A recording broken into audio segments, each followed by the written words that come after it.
combat area. Head back.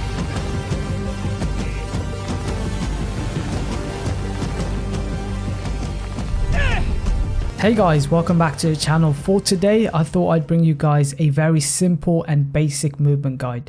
As you all know, there are plenty of movement options available in 2042, and knowing how to move in the most efficient way possible will give you a massive advantage over others.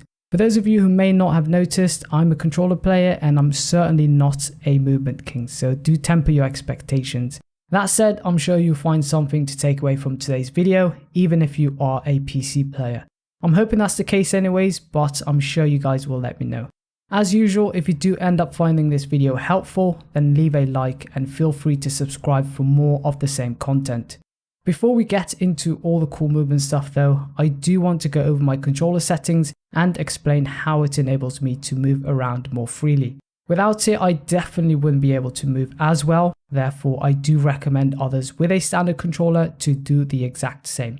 However, do keep in mind that changing your layout will hurt your gameplay in the short term, so if you're not a tryhard, then you may not want to completely overhaul your button layout, as it does require a substantial amount of time to get used to. So let me try and explain my button layout. Bumper Jumper Tactical is the layout I've gone for, and this basically assigns jump to L1 instead of X and assigns crouch to R3 instead of circle. Doing so lets me keep both my thumbs on the sticks while jumping and sliding, which then in turn enables me to redirect my jump and slide while aiming. None of that is possible on a default layout unless you're playing with a claw grip or have some sort of superhuman sleight of hand, I guess. Being able to jump, turn and aim all at the same time may not sound like a luxury, but for controller players it definitely is. In fact, most of the best console players tend to use custom controllers in order to compete in crossplay lobbies and get the upper hand on default players. So changing your layout is just an easier and inexpensive way of competing. The next thing I did is assign specialty to R1 instead of left on the D-pad. Two reasons for this. One, it lets me grapple and heal on the move without having to stop. Naturally, pressing left on the D-pad does require you to move your thumb off the stick, and that obviously requires you to stop moving, often leaving you in a static and vulnerable position, which obviously is a nightmare when you're trying to heal on the run or grapple on the run. The second reason is I rarely use the ping button now that you can't 3D spot anymore, so I don't think it should occupy such a key spot on your controller. I'd rather prefer to heal and grapple on the move with the right bumper instead. I did try removing the ping button entirely since there aren't that many downsides for getting rid of it, but I'm still experimenting with it, so I'll do let you guys know if I do make any changes. And lastly, I've enabled automatic traversal sprint. That's easily done by setting the sprint keybind to left stick forward and then turning on always use traversal sprint. The benefit of doing so is you're always sprinting at full speed, which is vital for building momentum. Another small advantage that is hardly noticeable and probably isn't worth mentioning right now, but auto sprinting out of a prone position is a fraction faster than jumping out of a prone position. And you guys may already know that there's no cooldown for traversal sprinting, so it's unlimited. So there aren't that many downsides for moving faster in 2042, so I don't see why you shouldn't take advantage of it.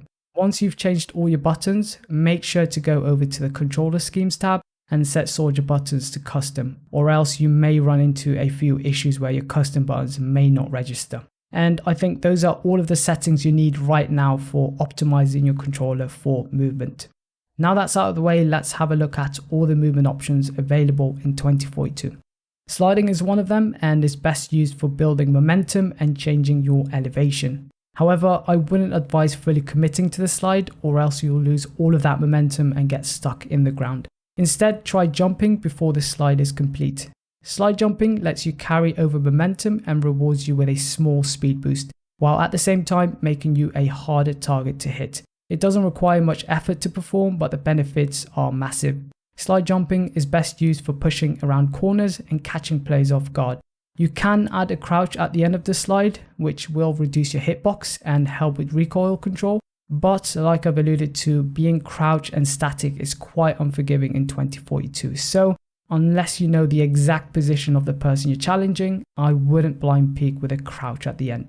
Preferably, you want to be shoulder peeking beforehand, which is done by strafing while in hipfire. This will allow you to gather intel on your opponent while at the same time making you a harder target to hit. Once you know of their position, then sprint into a slide and pre-aim. Very simple and easy to do, and is far better than ADSing around the corner. You definitely don't want to be doing that unless you're McKay. You can then further spice things up by slide jumping and then strafing left or right. The strafe isn't very pronounced like in Apex, but still doable by pushing the left stick in either directions. Pushing back on the left stick will mimic a slide cancel and is useful for stopping forward momentum and redirecting. Of course, it's still nowhere near as OP as Warzone slide cancel, but you should still be making use of it. Moving on to bunny hopping, this is a slightly more advanced technique that requires good timing, but once mastered is one of the toughest movements to track. All you need to do is sprint, jump, and then jump each time you land. There's a cooldown of course to prevent you from b-hopping indefinitely, but I found that moving your thumb off the stick is the most efficient way of b-hopping. If you're on PC, then letting go of your WASD keys is the best way to go. For some reason, this method is far more consistent and lets you cover much more ground.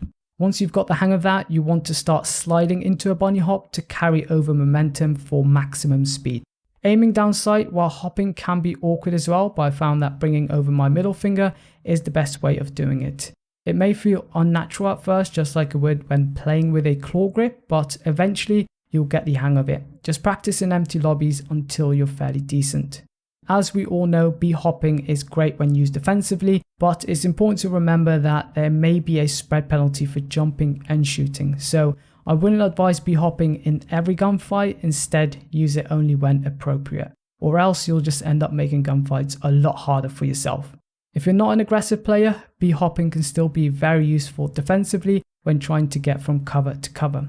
For instance, when playing as Falk, bunny hopping will enable you to heal at full speed when using the Surette pistol.